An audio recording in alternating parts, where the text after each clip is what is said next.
আমরা সবাই একটা ইনসিডেন্ট শুনেছি রিসেন্টলি আরজি কর মেডিকেল কলেজে একজন মহিলা ডাক্তার তার নিজের কলেজের সেমিনার হলে ব্রুটালি রেপড অ্যান্ড মার্ডার্ড হয়েছেন। এতদিন মেয়েদের সাথে কোনো খারাপ কিছু হলে আমাদের টেন্ডেন্সি ছিল, আমাদের বলতে আমাদের সো কল্ড ফেল্ড সমাজ ব্যবস্থার টেন্ডেন্সি ছিল মেয়েদের দিকে আঙুল তোলা, যে ও রাস্তায় কেন একা বেরিয়েছে, ও কেন রাত্রিবেলায় একা একা যাচ্ছিল, ও কেন ছোট জামা কাপড় পরেছিল। এইবার কি বলা হবে? একটা মেয়ে, একজন মহিলা ডাক্তার নাইট ডিউটি করছিল। ডাক্তারি পেশাটাকে আমরা ডাক্তারদেরকে আমরা ভগবান বলে মানি, তারা আমাদেরকে জীবন দান করেন। তো সেই মেয়েটি ডাক্তার তার নিজের কলেজে নাইট ডিউটির পরে রেস্ট নিচ্ছিল কলেজের সেমিনার হলে, তাকে কি বলা হবে? এইটাকে কিভাবে জাস্টিফাই করা হবে?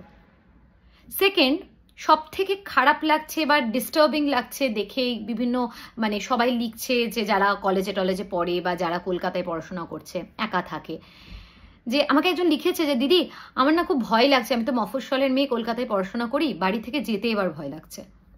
এত ডিস্টার্বিং লাগছে, আমি নিজে মফস্বলের মেয়ে, আমি নিজে কলকাতায় পড়াশোনা করতাম, মানুষ এখন পড়াশোনা করতে যেতে ভয় পাচ্ছে, সে যে স্বপ্নটা দেখেছিল সেইটা ফুলফিল করতে ভয় পাচ্ছে। একজন ভদ্রলোক লিখেছেন আমার মেয়ে তো কলকাতায় ডাক্তারি পড়ে, ওরও তো নাইট ডিউটি থাকে, আমার না এবার ভয় লাগছে কি যে হবে। যে মেয়েটা ডাক্তার বলে তার বাবা মা গর্ব করতো, সবাইকে বলতো আমার মেয়ে ডাক্তার, তার এখন রীতিমতো রাত্রে ঘুম আসছে না এটা ভেবে যে আমার মেয়েরও তো নাইট ডিউটি থাকে, ওর সাথে না এরকম কিছু হয়ে যায়।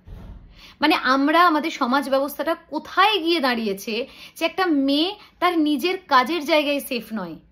যতই ভিডিও করি, চিৎকার করি, চেঁচামেচি করি, দুদিনের মৌন মিছিল, দুদিনের মোমবাতি মিছিল, তারপরে শেষ। কেন চেঞ্জ হয় না এগুলো?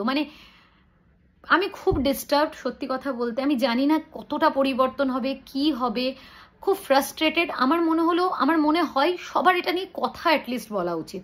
আমি জানি আমরা বাড়িতে বসে আমরা আমাদের নিজেদের জায়গায় থেকে কতটা চেঞ্জ করতে পারবো জানি না, তবে আমার মনে হয় সবার এটা নিয়ে কথা বলা উচিত। খুব খুব খুব ডিসহার্টেন, খুব ডিস্টার্বড, এবং যেটা হয়েছে সেটা হওয়া উচিত ছিল না অ্যাটলিস্ট।